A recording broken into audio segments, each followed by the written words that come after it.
Romanos capítulo 7, versículos 1 al 6. ¿Acaso ignoráis, hermanos, pues hablo con los que conocen la ley, que la ley se enseñorea del hombre entre tanto que éste vive?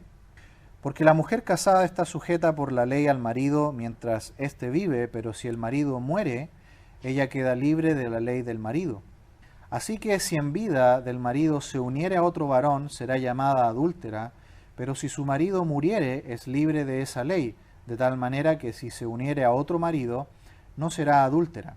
Así también vosotros, hermanos míos, habéis muerto a la ley mediante el cuerpo de Cristo, para que seáis de otro, del que resucitó de los muertos, a fin de que llevemos fruto para Dios.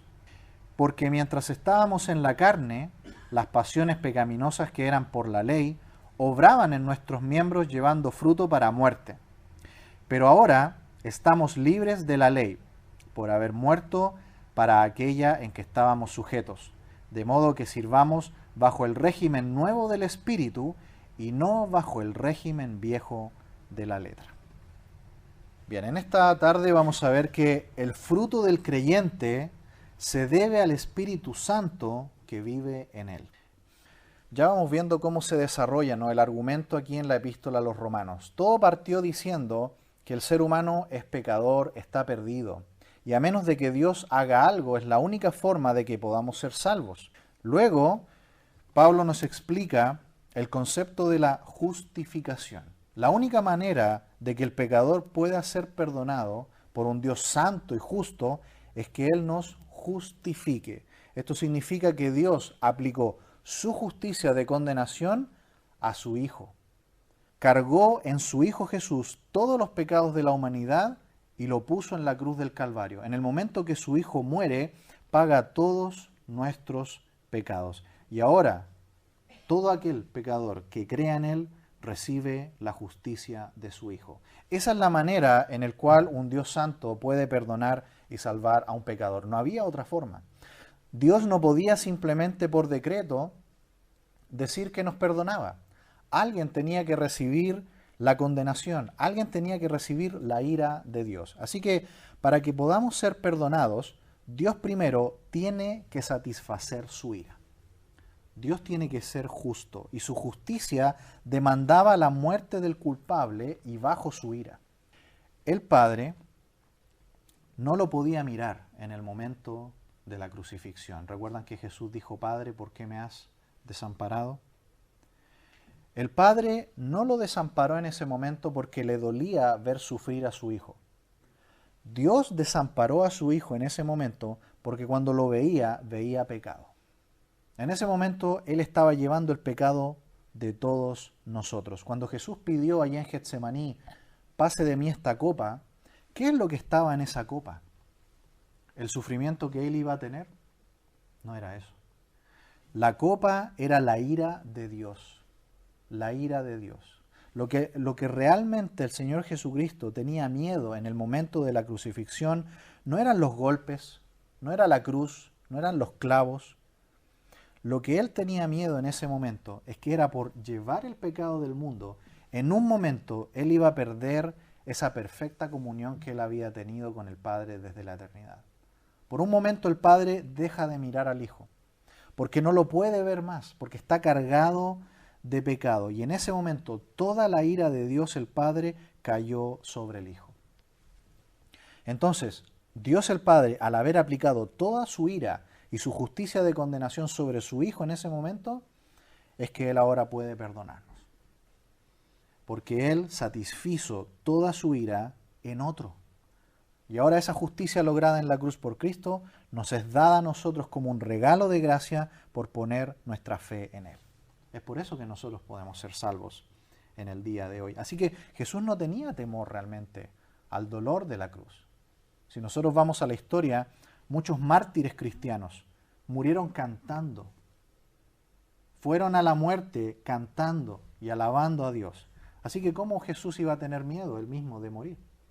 Él a lo que le tenía temor era que en ese momento Él iba, por llevar el pecado de todos nosotros, perder por un momento el amparo del Padre. Y eso lo hizo por nosotros. Así que Hemos visto hasta aquí el hombre es pecador, nos ha justificado, y esta justificación ¿qué produce? Un fruto.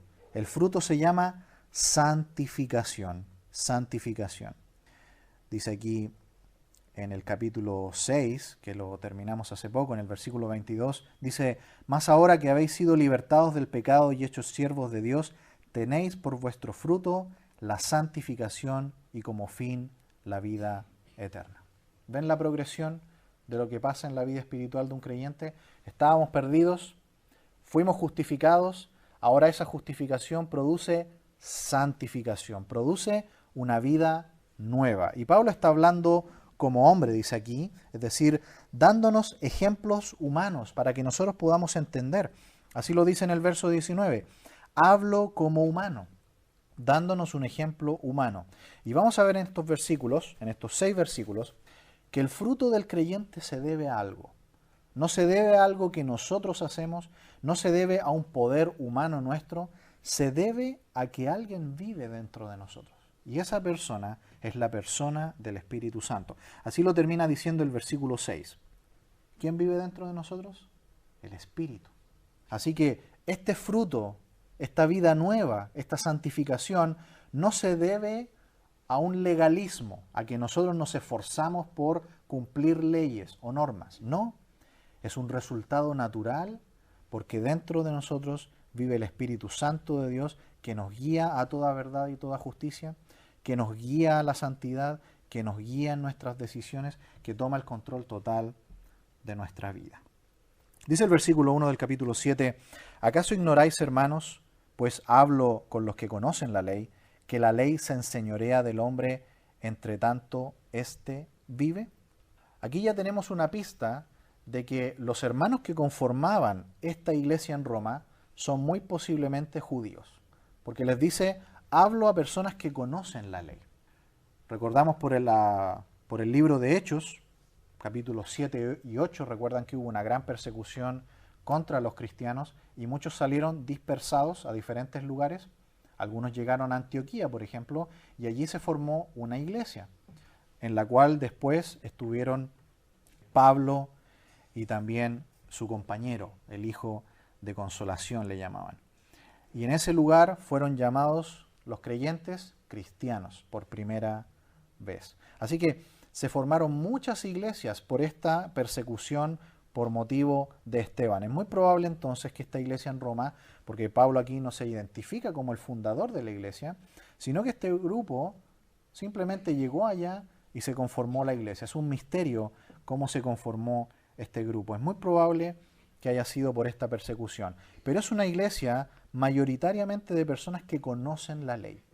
Un gentil, una persona no judía, no tiene conocimiento de la ley. No tenían conocimiento del Antiguo Testamento, estaban recién aprendiendo. Aquí Pablo les dice, ustedes son conocedores de la ley. Así que es muy posible que esta iglesia estaba conformada en buena parte por judíos que se habían convertido al Señor Jesucristo. Y él les dice que la ley se enseñorea del hombre entre tanto que éste vive. Aquí Pablo está tomando entonces un sencillo ejemplo. Él va a tomar la imagen del matrimonio para que los hermanos puedan entender la enseñanza de la gracia, de la justicia y de la salvación de Dios. Lo primero que él dice es que la ley solamente se enseñorea o afecta ¿a quién? A alguien que está vivo. ¿Ok? Ese es el primer punto que tenemos que considerar en el ejemplo que Pablo nos va a decir. La ley solamente puede ser objeto de alguien que está vivo, no de alguien que está muerto. Y toma el ejemplo del matrimonio. Dice en el verso 2, porque la mujer casada está sujeta por la ley al marido mientras éste vive, pero si el marido muere, ella queda libre de la ley del marido. La primera parte del versículo dice, porque la mujer casada está sujeta por la ley al marido mientras éste vive. Así que toma el matrimonio, que es un contrato legal, con deberes, con privilegios, con responsabilidades, y lo usa Pablo para decir que este matrimonio existe mientras los cónyuges están vivos. Noten que ese es solamente el ejemplo que él quiere usar. Él no quiere hacer todo un estudio acerca del matrimonio, solamente quiere usar este punto para mostrarnos una enseñanza. A continuación dice, pero si el marido muere, ella queda libre de la ley del marido. Ahí se acaba la ley que los une. Ahí se acaba la ley que los obligaba. La muerte pone fin a este contrato o a esta ley o a este matrimonio. Continúa en el versículo 3. Así que, si en vida del marido se uniere a otro varón, será llamada adúltera. Pero si su marido muriere, es libre de esa ley, de tal manera que si se uniere a otro marido, no será adúltera. Vamos por partes. Lo primero que dice, así que si en vida del marido se uniere a otro varón, será llamada adúltera.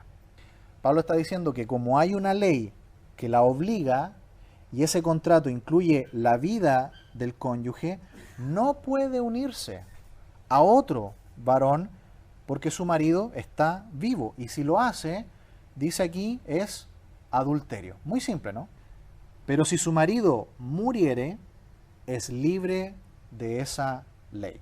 Pablo dice aquí que la muerte, y solo la muerte, la libera a ella. Ese es el punto de Pablo. Este marido que muere, aquí en el contexto, vamos a ver que es la ley. Ese es el ejemplo que está diciendo. El marido que muere es la ley. Y a continuación dice, de tal manera que si se uniere a otro marido, no será adúltera. Es decir, una vez muerto su cónyuge, es la única manera de ser libre para casarse con otro. Eso queda claro que el marido es Cristo. Mire el versículo 4. Así también a vosotros, hermanos míos, habéis muerto a la ley mediante el cuerpo de Cristo, para que seáis de otro, del que resucitó de los muertos. Ese es el ejemplo, ¿se fijan? Está diciendo el creyente, cuando recibe a Cristo como su Señor y Salvador, muere ese marido antiguo, que era la ley. Y ahora has quedado libre para casarse con otro, que es Cristo. Ese es el ejemplo. Queda claro ahí por el versículo 4. Hay una ilustración, antes de seguir con el versículo, que quizás nos pueda ayudar a comprender aquí lo que se está diciendo. Hubo un caso muy interesante, esto lo tomo del comentario al libro de Romanos por el hermano Jorge Parker. Él cuenta una ilustración muy buena sobre esto, de que durante la Segunda Guerra Mundial hubo un soldado que fue reclutado para la guerra. Él tuvo que ir porque la ley lo obligaba a ser parte del ejército. Y fue. Esto era la Segunda Guerra Mundial. Y fue puesto para ir a una misión muy difícil. Lo más probable es que iba a morir. Este soldado era casado y tenía 3 hijos. Y de en medio de este grupo salió otro joven, un joven soltero, sin familia. Y le dice, permítanme por favor ir yo en su lugar, porque él es casado y tiene 3 hijos. Yo quiero ir y que él se quede. Y fue así. Él fue a la misión. Pero quedó anotado como que había ido el otro.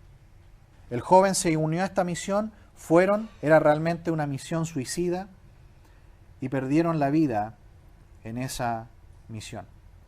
Terminó la guerra. Y este hombre que se salvó porque otro fue en su lugar y murió, volvió a casa con su familia. Sabemos que en poco tiempo después hubo otra guerra, la guerra de Corea. Y este hombre, que era casado y que tenía hijos, nuevamente fue llamado a la guerra para ser reclutado. Pero él se defendió y dijo, revisen los archivos, yo oficialmente estoy muerto. Y fue así, porque lo revisaron y la misión, como fue anotada, él había ido a esa misión, él había vuelto muerto. Así que la ley no pudo tocarlo. Hasta ahí la ilustración. Para nosotros, hermanos amados, es algo parecido. Cuando nosotros recibimos a Cristo como nuestro Señor y Salvador, la ley era como un esposo nuestro que nos acusaba y que nos condenaba. Pero cuando recibimos a Cristo como nuestro Señor y Salvador, es como que este antiguo ha muerto y ahora tenemos uno nuevo, que es Cristo. Dice el versículo 4, Así también vosotros, hermanos míos, habéis muerto a la ley mediante el cuerpo de Cristo, para que seáis de otro, del que resucitó de los muertos, a fin de que llevemos fruto para Dios. Pablo aquí está avisando que va a hacer una explicación y una aplicación de por qué él usó este ejemplo. Por eso que inicia el versículo diciendo, así que hermanos, ustedes también habéis muerto a la ley mediante el cuerpo de Cristo. Ahora estamos entendiendo por qué él usó este ejemplo. Y de hecho coincide incluso teológicamente con lo que es la iglesia. Porque no somos nosotros la esposa de Cristo. Dice aquí, habéis muerto a la ley mediante el cuerpo de Cristo. ¿Qué hacía la ley con nosotros antes? La ley tiene un objetivo. ¿La ley para qué funciona? La ley de Dios funciona para mostrar cuán pecadores somos. Así funciona la ley.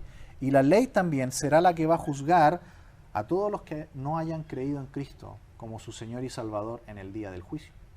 La ley va a condenarlos. Así que la ley, en un sentido, es buena, pero finalmente es la que condena.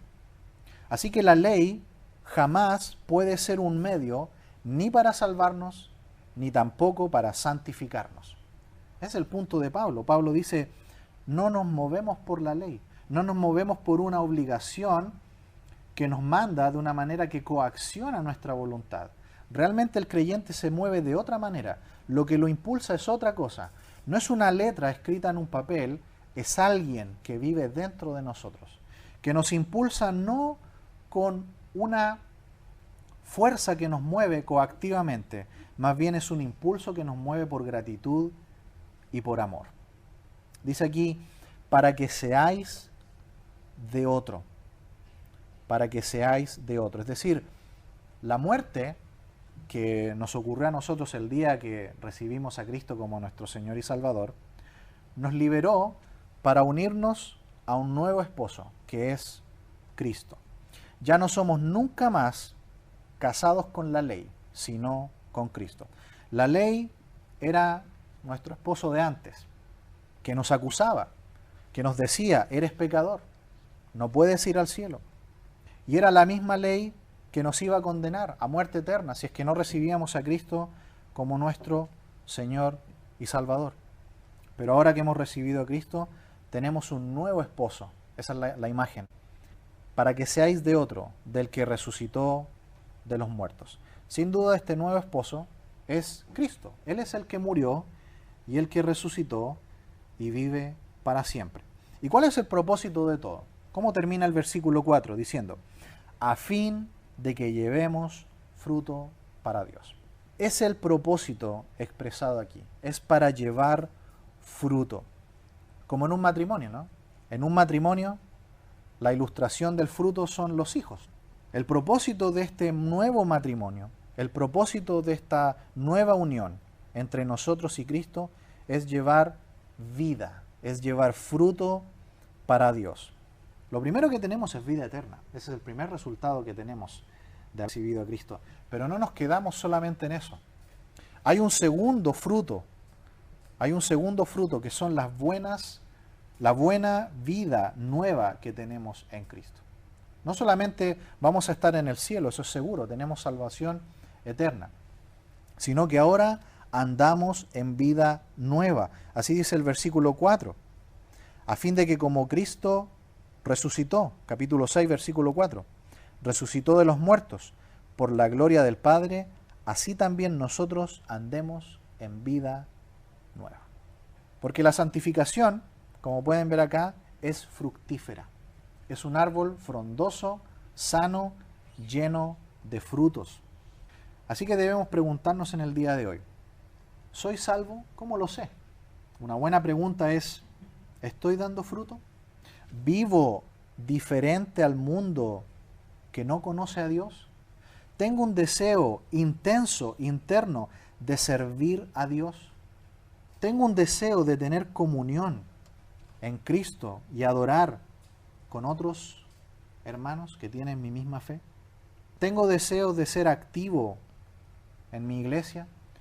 ¿Reconozco que todo lo que tengo es de Dios o creo que es mío y que me lo gané por mi puro talento.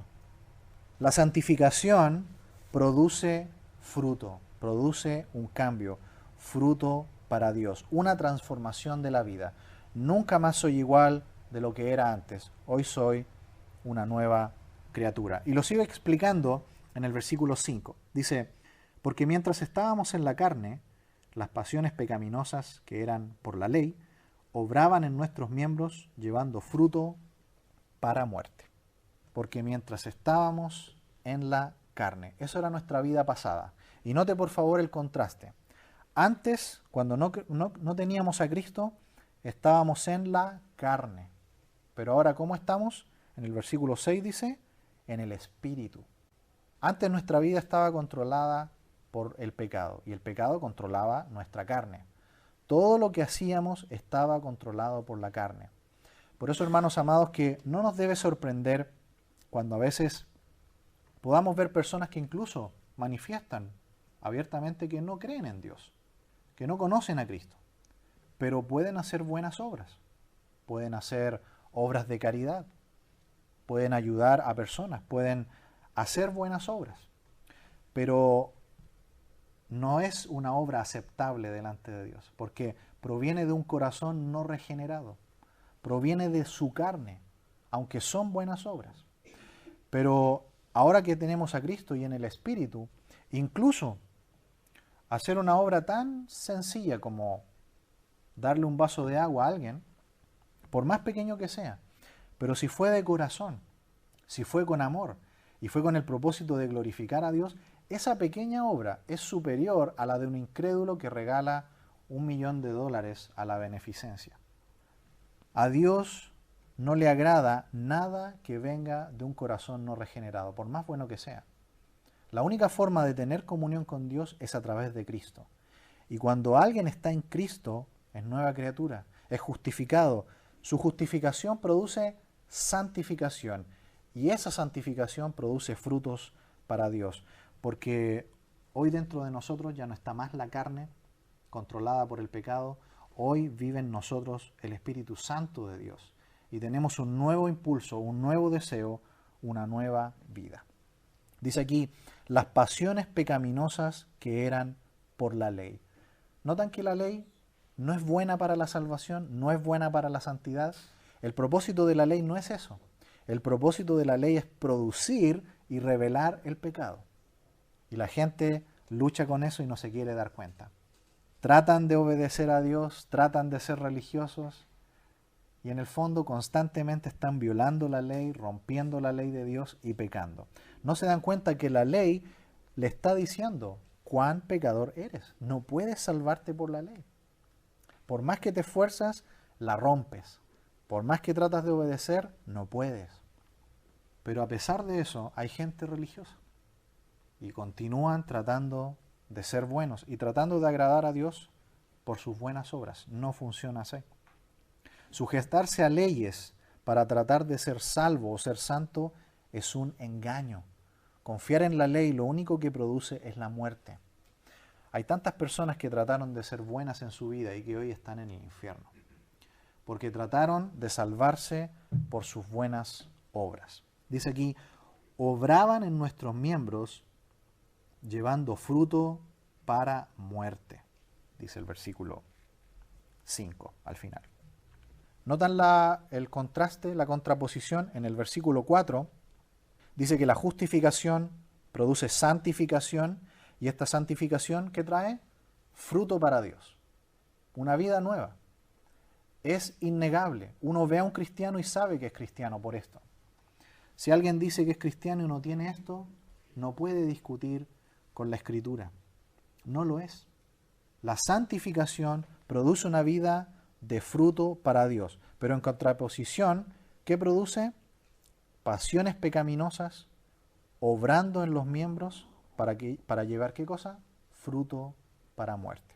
Es decir, el que no tiene a Cristo, aunque diga que es, dice que constantemente su vida lo refleja, que no lo es. Dice que está constantemente su vida en pasiones pecaminosas, obrando en sus miembros, llevando constantemente fruto de muerte. Aquí el hijo de esta unión no es vida eterna, no es fruto para Dios. ¿Cuál es el hijo acá? Muerte. Muerte, dice ahí. Fruto de muerte. El fruto de este árbol es un fruto podrido. No porque la fruta esté mala. Aquí vemos que el árbol completo está podrido, desde la raíz, y por eso que necesita una transformación total. Y eso solamente lo puede hacer Dios. Termina el versículo 6, este párrafo, esta idea, diciendo, pero ahora estamos libres de la ley, por haber muerto para aquella en que estábamos sujetos, de modo que sirvamos bajo el régimen nuevo del Espíritu y no bajo el régimen viejo de la letra. Dice aquí, pero ahora estamos libres de la ley. Es decir, tomamos el ejemplo que él trató de mostrarnos con el matrimonio ¿no? Es algo ficticio lo que él hizo, ¿no? Dice que este cónyuge ha muerto. Ese cónyuge era la ley. Esa ley nos decía cuán pecadores éramos. Nos estaba condenando y llevándonos en el fondo al infierno. Y ahora tenemos uno nuevo que es Jesús. Y que no nos acusa, no nos condena. Es un esposo nuevo que nos ha dado la salvación y la vida eterna y que va a estar con nosotros para siempre, jamás. Por haber muerto para aquella en que estábamos sujetos. Continúa diciendo el versículo. Aquí Pablo, si se fijaron, retoma la idea de la identificación con Cristo en muerte y en resurrección. Antes estábamos unidos a uno, pero ya nunca más. Nunca más. Ahora tenemos uno nuevo, que es Cristo. De modo que sirvamos bajo el régimen nuevo del Espíritu. Esta es la clave aquí en el argumento de Pablo que ha desarrollado en este párrafo. Dice que estamos en un nuevo régimen, en una nueva relación. Fuimos resucitados con Cristo. Uno que no nos acusa. Uno que no nos obliga por mandamiento. Ahora que nosotros tenemos a Cristo, el Espíritu Santo de Dios vive dentro de nosotros y no nos acusa de condenación, no nos amenaza. Fuimos liberados de todo eso. Eso lo hacía el cónyuge antiguo. Ahora somos hijos de Dios, salvos por gracia, nuevas criaturas. Y este nuevo régimen, esta nueva relación, no nos obliga, sino que hace algo totalmente distinto. Nos impulsa por amor. Hacemos lo que hacemos por amor. Deseamos hacerlo porque nos gusta. Nos pone gozosos. ¿Se fija la gran diferencia entre un verdadero creyente, un verdadero hijo de Dios y un religioso? El religioso actúa por miedo, actúa porque lo vean, actúa por mandamiento, actúa por un cascarón externo. ¿Cómo actúa el Hijo de Dios? Actúa por algo interno. Tiene a Dios viviendo dentro de él.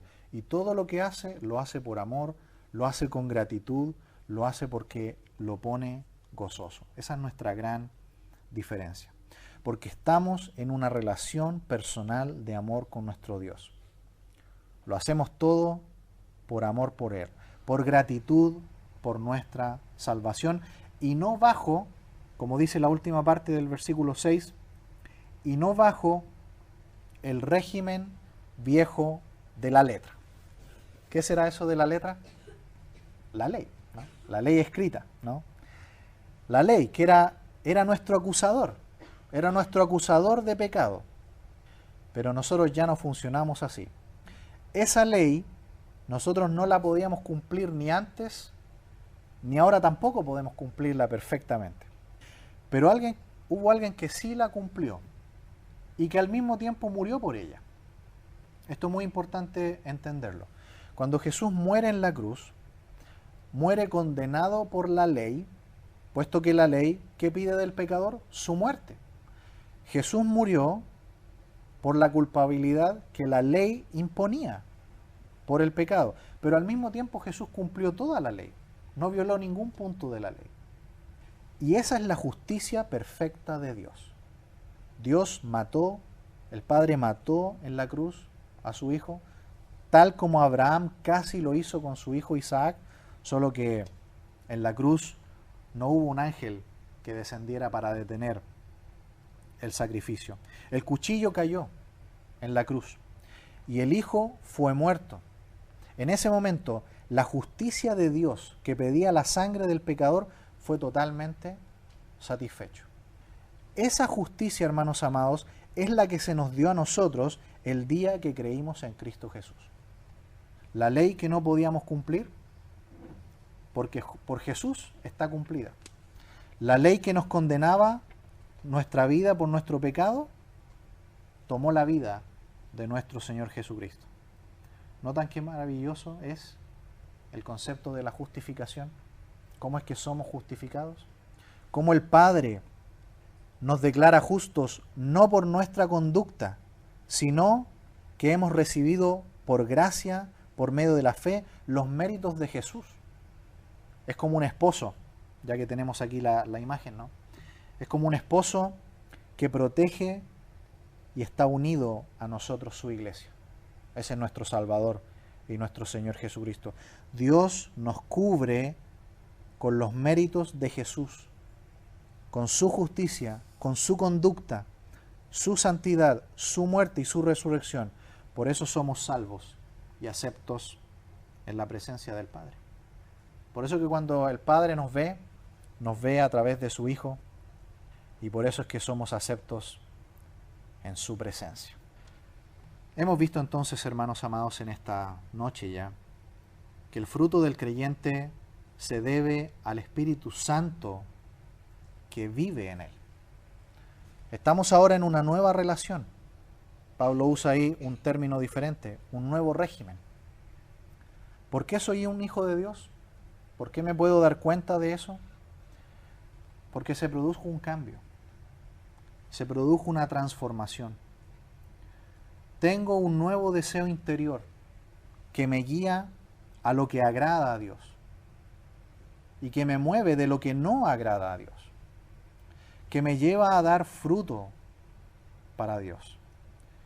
Y esto es lo maravilloso de esta gracia, que no es un mérito nuestro, es algo que Dios produce en la obra del Espíritu Santo que vive en nosotros. Vamos a orar.